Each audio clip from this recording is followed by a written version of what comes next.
Hey guys, my name is Nikki Renfroe. I'm a recently retired state trooper, and I decided to start a podcast, Safe Nation Podcast. We're covering safety, security, and law enforcement.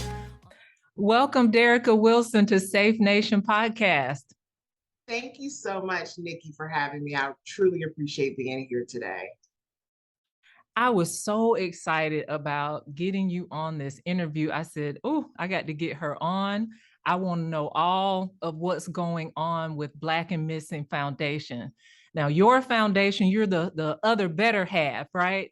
Of Yes. you, and you and Natalie. You guys are the co-founders, and your sisters-in-law. Is that right? Yes. Yes, that is correct. Some call us the dynamic duo. But yes, we are sister-in-laws. I am married to Natalie's brother. And we decided to join forces, with my background in law enforcement and her background in media relations to help us find us ultimately. So what's going on with missing Black and brown people? Because that's what your organization does. You go out on a quest to try and find and reunite Black and brown people who've been missing back with their families again. Tell me how you got started with that. So about 15 years ago, Natalie and I started the Black and Missing Foundation. The inspiration behind the organization was a young girl by the name of Tamika Houston. She went missing from my hometown of Spartanburg, South Carolina. And despite the fact that her aunt worked in media relations as an executive, she struggled to garner mainstream media for her niece's disappearance.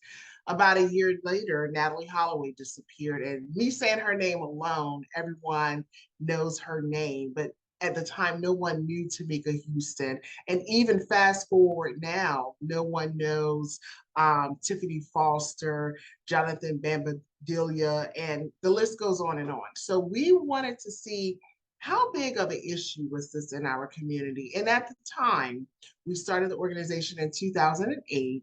30% of missing persons in the United States were persons of color, mostly Black men. And that number has since increased to 40%. And we know that the numbers are much higher because with the FBI statistics, the Hispanic community is actually classified with the white community, and although 25% identify as Afro-Latina. So again, those numbers are much higher. And also the key word is reported. That's when law enforcement actually take the cases. And so in many cases, they're not taking our missing Black and brown men, women, and children.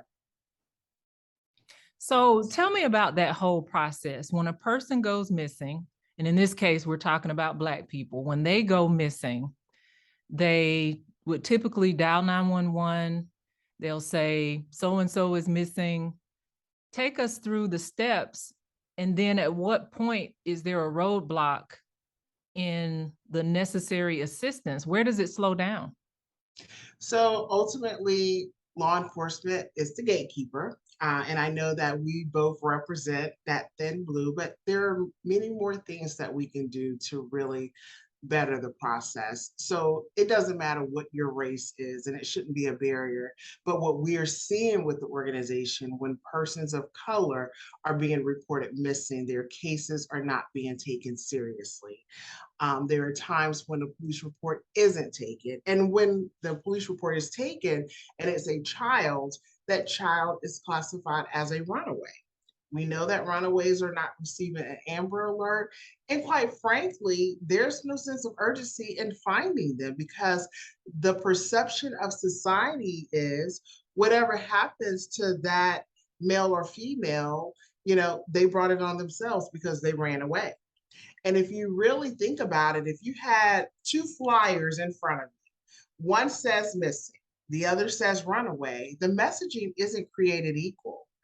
And then when it comes to adults, male or female, their disappearance is oftentimes associated with some sort of criminal activity. And it really dehumanized and desensitized the fact that these are mothers, fathers, brothers, sisters, sons, daughters, and they're valuable members of our community, and they deserve to be found. So if that poster says runaway, it sort of insinuates that, okay, they brought it on themselves, as opposed to if it says missing, then now we may really have a crime on our hands. Absolutely. And when you look at our counterparts, with the missing and the missing white woman syndrome, they're viewed as victims. They're viewed as Wait, victims. hold up a minute. You said missing white woman syndrome. Okay, Yes. please define what that one is. Let's get into it. That is a phrase, missing white woman syndrome is a phrase that was coined by the late great Gwen Ifill. Unless you are a white female with blonde hair, blue eyes, your case is just not sensational enough. What? And there is such a thing. That's a thing. So you're saying that's a real thing? That's a real thing coined by the late great Gwen Ifill. Yes. Listen, let me ask you a question. No, you're not gonna turn this interview around on me. We're gonna fight. Listen. I can name Natalie Holloway, Lacey Peterson, Chandra Levy, Elizabeth Smart, Kaylee Anthony, Gabby Petito. I mean, they just roll off my tongue. And saying those names alone, you recognize all of them, right? Right. Okay. Name one Black person, just one, who has garnered mainstream media. One. I'm drawing a blank. I have no idea. It doesn't exist. It doesn't exist. Wow. And so we're here not to dishonor any community. We want to simply even the playing field. Less is more. Less of one race and more of everyone that's missing, greater the chances of a reunion. But it's not just law enforcement that you're saying is holding up the process or not putting their resources on it. It's the media too, right? Absolutely. It is the media. Actually, it's law enforcement, it's the media, and it's the community. Again, law enforcement is the gatekeeper. And I do know that when I served, the media will call the agency every single day to find out is there something that they needed to highlight. So it's very important for those relationships to be established. And even if you can't, send a story over to the news outlet, at least create a flyer, post it on your website, post it on social media, tag those outlets in. And that's something that we have been doing because the community can't get involved if they're not aware. There are people in the community that genuinely care about these cases, and they want to end this nightmare for these families. Now, you have a law enforcement background. Were you a detective? Is that how you got into this work? Tell me a little bit about your background. So I started my law enforcement career back in 2000 with the Arlington County Sheriff's Department. I worked there for 2 years in Arlington, Virginia. And then I transitioned over to the City of Falls Church Police Department, where I became the first and only Black female police officer in the history of the agency. I've always had a passion to serve. When I was growing up, I couldn't decide if I wanted to be an educator or if I wanted to be in law enforcement. And I chose to route in law enforcement because I said I can have my cake and eat it too. I could actually work in law enforcement, but also teach those DARE programs and the GREAT programs and conduct workshops. And that's something that I have done and I also continue to do. But it's all about serving and making a difference in the community that I serve. But again, the inspiration behind the Black and Missing Foundation was that young girl by the name of Tamika Houston, because it hit so close to home, Nikki. I'm from Spartanburg, South Carolina. She went missing from Spartanburg, South Carolina. And I remember when my mom sent me her flyer. She said, took a picture of a flyer she saw. She was like, oh my God, this beautiful young lady is missing from here. And when I looked at it, she reminded me of my sister. She reminds me of my nieces. You know, like she could be a family member. And I was just appalled that I wasn't hearing anything about her, because right after my mom sent that to me, Lori Hacking went missing a week later, the runaway bride, and she dominated local and national news, right? And then a year later, Natalie Holloway went missing, and she dominated local and national news. And I'm like, it made me think, well, if that was me or a member of my family, should race be a barrier to get coverage? And so that is definitely the inspiration behind us pushing forward. And Natalie and I mean, you can call it divine intervention, you know, the fact that we possess those professions needed, you know, with my law enforcement background and her public relations, those are the two critical professions needed. So we wanted to be boots on the ground and be able to serve our community. We also realized that there is a lack of trust with the minority community and law enforcement. So to be able to be boots on the ground and for our community to look at us and see someone that looks like them, that actually cares about them. It's amazing how, in your case, that one case, that first missing woman, that first missing girl that you mentioned, became the catalyst for this body of work, because you've been doing this for how long now? It's going on 15 years, and we have such a close relationship with Tamika's family. In fact, her aunt Rebecca serves on our board of directors. Oh, that's excellent. Excellent work. So you mentioned just a second ago how there's a distrust or mistrust within the Black community in terms of when it comes to law enforcement. Do you find that because you are a woman of color and you're doing this work, that information from the community is easier to get? Are they more willing to speak with you about it? Absolutely, Nikki. In fact, we even have an anonymous tip line, you know, with our missing person cases. They can call the number, or they can even submit their information online. We don't care who they are. We just want the information that they have that can end the nightmare for these families. But of course, what we are doing is bridging the gap, and we are also partnering with law enforcement. We want them to see us as their allies as well, because we understand and we recognize that there are limited resources when it comes to police departments, especially in the missing persons unit, if they even have a missing persons unit. Because ultimately, when adults go missing, law enforcement really view that as these are adults, they can come and go as they please. And so it's really not viewed the same with, you know, the homicide division, the burglary division, those different other units, those high priority units. So we are sitting here, you know, establishing those relationships, letting them know that we are here to further assist them. What is that anonymous tip line number? It is 877-972-2634. Again, 877-97 BAMFI.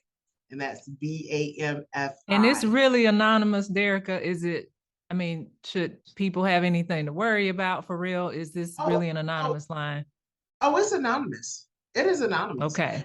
When they call our hotline and they don't want their information to be shared, the call taker will ask, do you want to remain anonymous? I don't care who you are. I just want the information. And because we do have that in place, we have been able to help reunite or bring closure to over 400 families across this country. Wow, that's amazing work. Now, I think you mentioned something about a website. Yes. Can you do it through a website as well? What's that information? Yes, our website is BAMFI.org.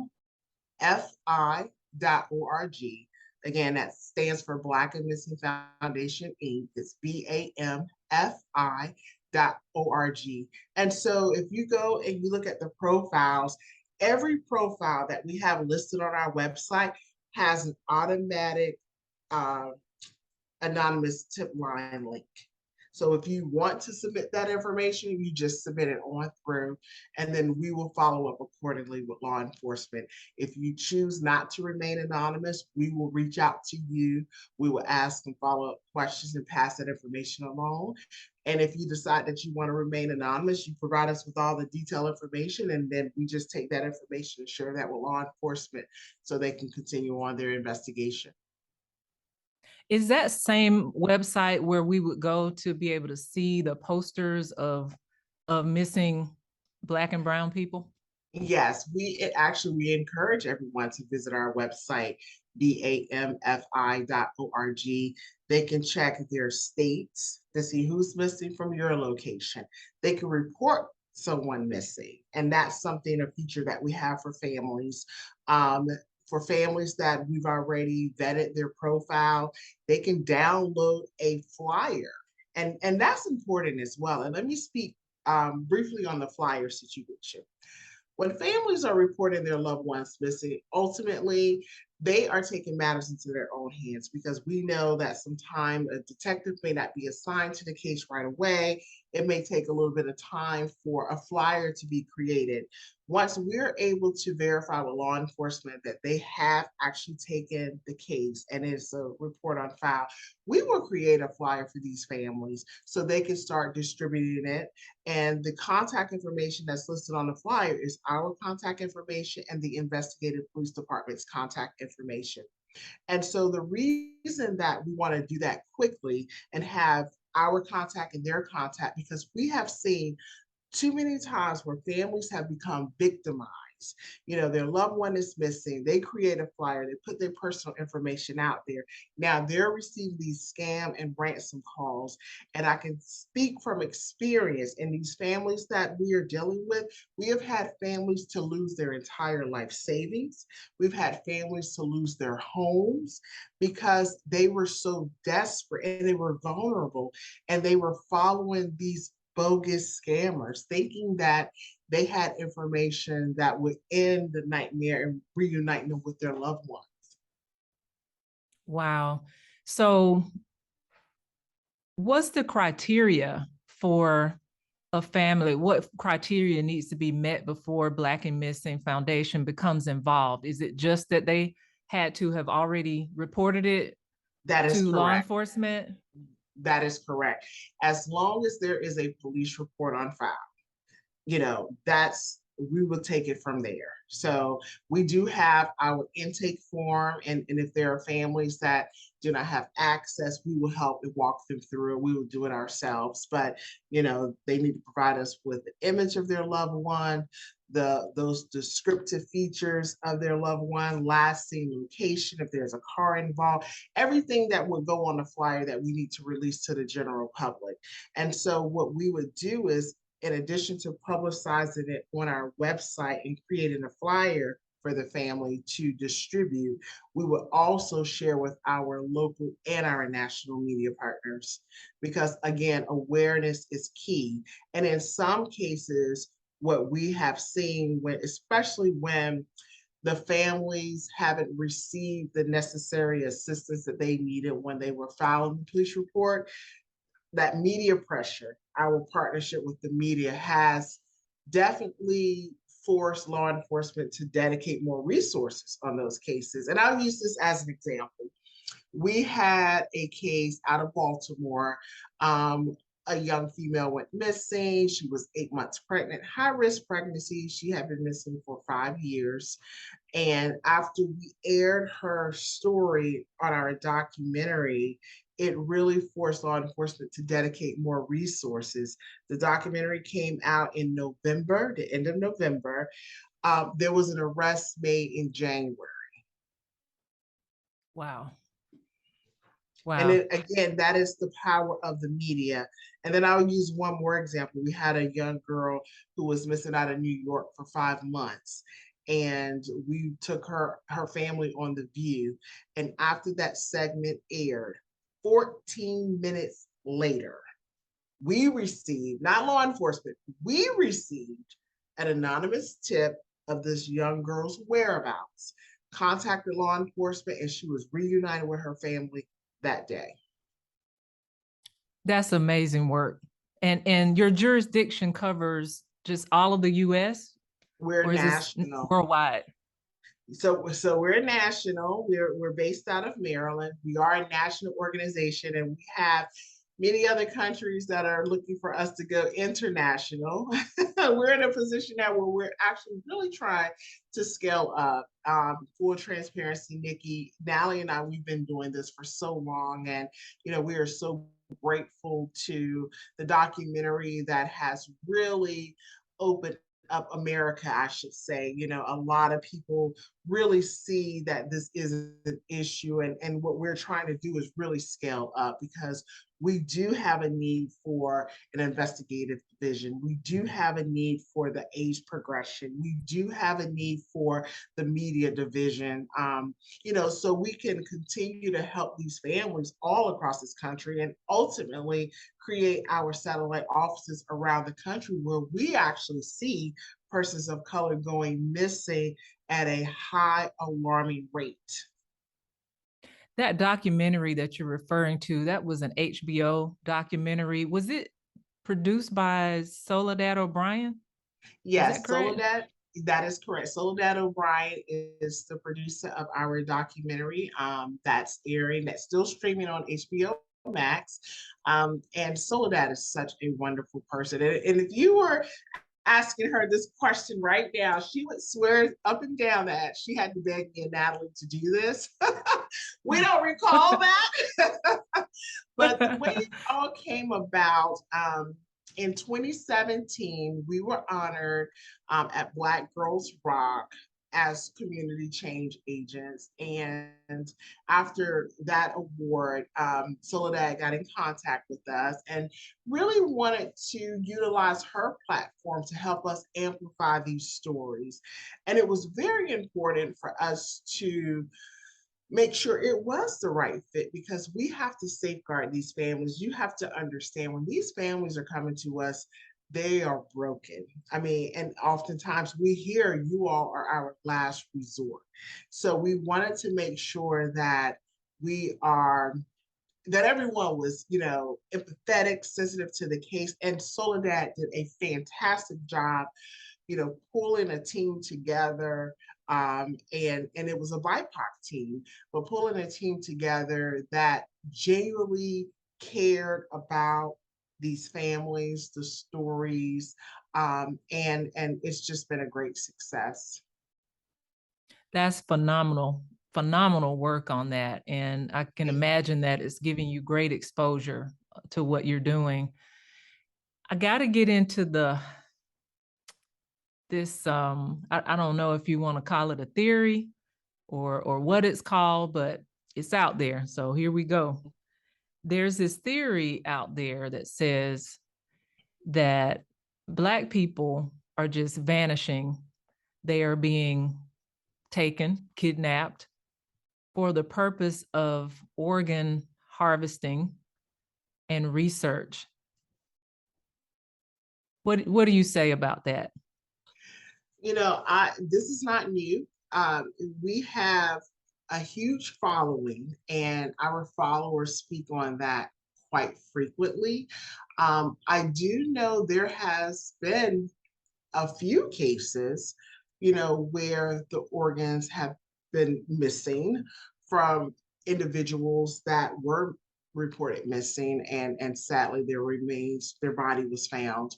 And these are, I'm sorry, but these are ones that you were involved with, the ones that were missing? These are not, and that's what I was going to say. These are not the ones that I was involved with or our organization, okay. But these are cases that have bubbled up, and we have become to understand that they were missing. Again, if someone is missing, we encourage folks to bring them to our organization. People are going missing at an alarming rate, and it's really hard to try to keep up with all of it. So our team, as well as our followers, they're bringing cases to us. But I do know a small fraction of cases that I've heard about, that their organs were found, missing from their bodies. Now, there's not enough research that I have at my fingertip to speak on it intelligently to, figure out exactly what that number looks like. But I will say that there was not a documentary, it was a movie, and it was called Get Out. Jordan Oh, Peele yeah. produced this movie, and it was definitely eye-opening. In fact, we conducted a few interviews behind that because, again, this theory, it keeps coming up. And, you know, is it possible? Absolutely. It absolutely is possible. I don't put anything past anyone, but, and if that is the case, I think it's also an enterprise as well. I think it's bigger than, if that's the case, there are other people, clearly. And when I Mm-hmm. say other people, I'm even thinking top people, and you're talking about doctors. I mean, when you think Mm-hmm. about that. So again, if that is the case, I would love to, get more and more research on that to really figure out what is the percentage, if that makes sense. I know I kind of went all around, but it is a theory. It is a Mm-hmm. theory, and people speak about it all the time. And I'm saying that it could actually happen, but I just don't have the data to support to be able to talk about it intelligently. Okay, but you do know about human trafficking. Oh, How does your absolutely. experience with human trafficking tie into this work? So first and foremost, I am a certified human trafficking investigator. I will also say that um, since the pandemic, we have seen an uptick in our cases. Um, with young folks spending so much time online, and parents are not able to properly supervise their children. And so kids are vanishing at an alarming rate. They're meeting these predators online because every single day, 500,000 active pedophiles are online trying to lure children in, and they're luring them through those chat rooms. They're befriending them. They have on this mask. Honestly, I call them keystroke gangsters. So they're behind their computer screens, saying and telling these individuals what they think they want to hear. And so we have seen that uptick in the cases of human trafficking victims with our organization. So besides calling law enforcement, what can friends and family do when someone becomes missing? Well, let me take this approach to go back to the human trafficking aspect of it. One thing that we encourage parents to do is stop being your child's friend and be their parent. Be that nosy parent. Monitor what they are doing online. Also, we encourage families, parents to create a fictitious account. Try to befriend your child just to see how much information that they're putting out there. And trust me, you'll be quite surprised, once you're able to see exactly what they're putting out there. In terms of others that are going missing, I like to take it from a proactive approach. We want to keep people from going missing, because I think oftentimes we are so reactive. You know, Mental health is a huge issue why people are going missing.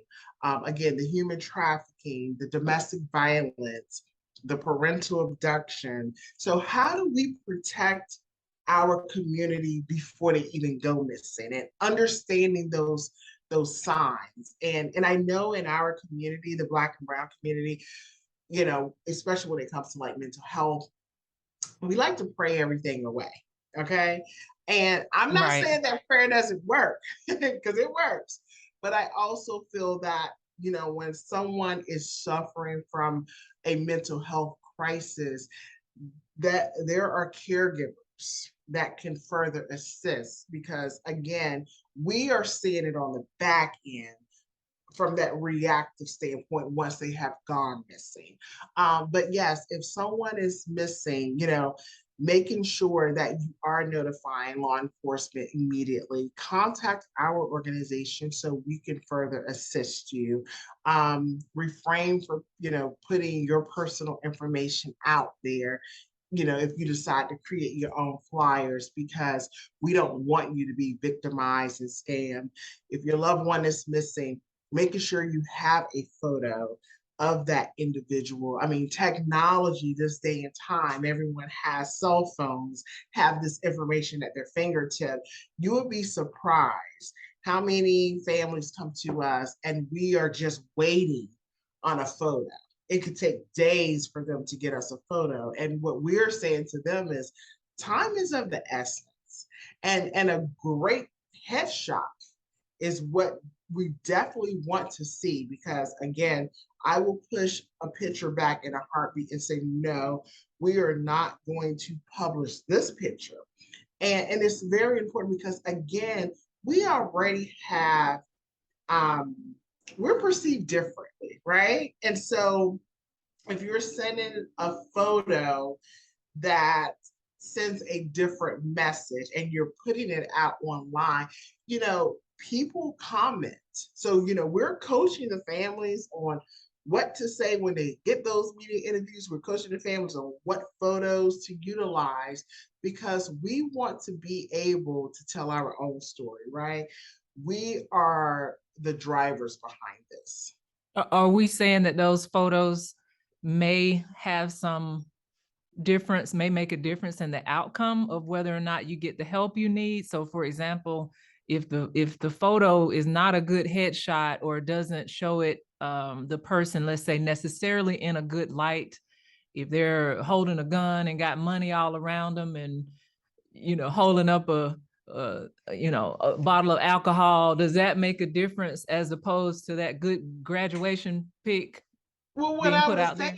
But what I would say is that we all have our own biases, right? And so right. We even see where there could be a fairly attractive male or female may get more shares and likes than someone that this person doesn't feel looks the same, and it's understanding that, okay, this is someone's mother, father, son, daughter, brother, sister, and they deserve that coverage, right? Photos are very important. And I'll go back to even with law enforcement, and I'll use as an example. One of the cases out of California, this mother reported her son missing, handsome young man, right? She provided law enforcement with the photo. Well, they decided that they wanted to use a mugshot of him, of something he did 4 years prior. And when I contacted them, and that's not the photo that mom provided. Mom provided 3 photos, because what she did was she forwarded the email that she had initially contacted law enforcement to our organization, right? So I saw the pictures, and the response from the officer was, well, we want the community to know what he looks like, scruffy. That was the response.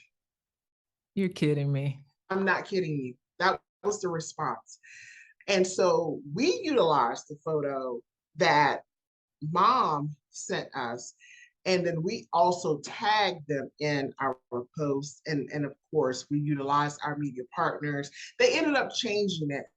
But why do you have to go? Like, it's an uphill battle. Why do you have to go through all this? Mom provided you with pictures, but you decide to take it upon yourself to say, well, we want the community to see what he looks like, scruffy.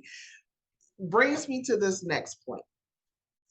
If you look across the country, there is no unified policy and procedure created equal for law enforcement jurisdictions, right? And let me expand on that a little bit. In some jurisdictions, families can report their loved ones missing immediately, where in other jurisdictions, they may have to wait 24 hours. In some jurisdictions, they do not utilize the term runaway or the classification, where in other jurisdictions, they do. In some jurisdictions, every person that's reported missing gets a flyer created. In other jurisdictions, they don't. So we have to look, and what is it going to take? It's going to take us working with our elected officials. It's going to take legislation to create a unified policy and procedures where all cases, regardless of race, regardless of gender, are created equal. Because if your loved one is missing, just not knowing if they're hungry, if they're cold, if they're being mistreated, if they're going to even walk through the front door again, your heart bleeds the same way. And no one should ever want to experience this. But I want to leave this, just this piece of information, this thought process. Imagine if you misplaced your car keys or your cell phone. Your anxiety is through the roof.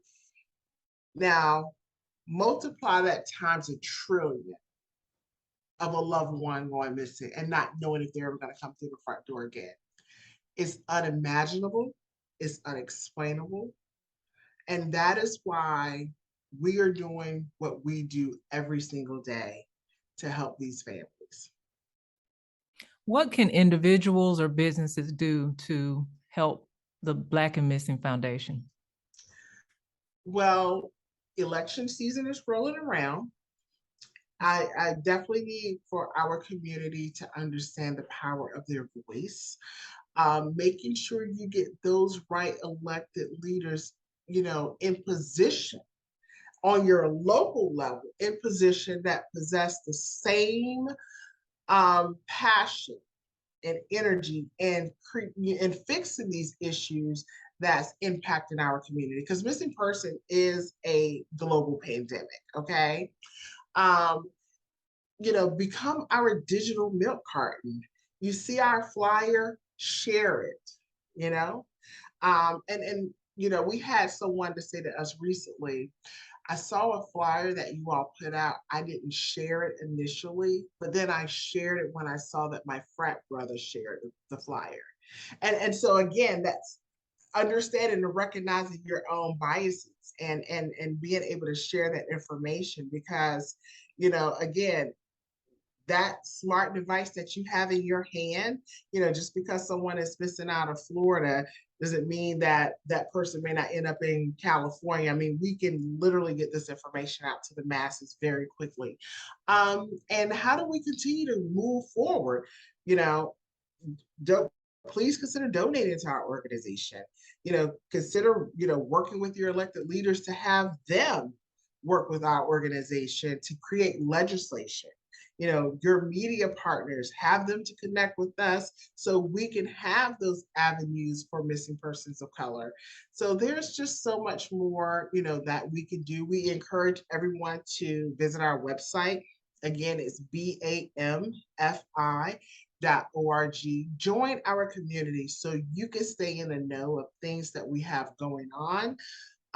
We even give out scholarships and fellowships, to criminal justice majors and communication fellowships for individuals that are attending college to come and work with us on that fellowship piece. So yes, right now, and I know that you're going to edit this, but I'll tell you this, Nikki, because by the time this comes out, the deadline is over, but we have a scholarship available right now if you wanted to share with your community.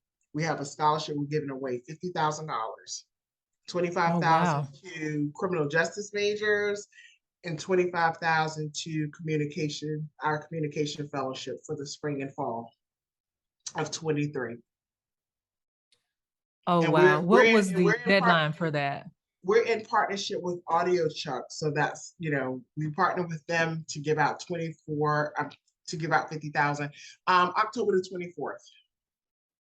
Oh yeah, we will have missed it. So that's why I was like, I know you got to edit this, but I just wanted to share that with you in case you have anyone that they're majoring in criminal justice or communications. We have money available because it's so important for us to have that representation. Well, you know. excellent. I mean, they can still check the website though, even in a future time to see other future opportunities though, right? Oh, absolutely, absolutely. Check the website, Do you have an join app? our not yet. I was thinking, how can what I want? I want to be able to get some alerts. Everybody else is alerting my phone. Why not get alerts every time you guys put up a flyer, get a notification? That would be Mhm. great. So that's next on your list, Derrica. That no, it's on the list. It is That's definitely perfect. on the list. That's It's on perfect. I the have list. enjoyed this so much. Do you have anything else you want to add before we come to a close? No, well, let me just say again, thank you so much for using your platform to really highlight our organization and, make people aware. And it's my hope that more people, become aware and want to get involved in their community to help us find us. Perfect. Give us the website one more time. I know we gave it a few times, but we need to hear it again. The website is BAMFI.org. And if you haven't watched our 4-part docuseries on HBO Max, please check that out and share your feedback with us. And it's entitled Black and Missing. It is entitled Black and Missing. Okay, perfect. Okay, Derrica Wilson, thank you for joining Safe Nation. Thank you for this opportunity, and I wish you all the best. Thank you so much, Nikki, and same to you.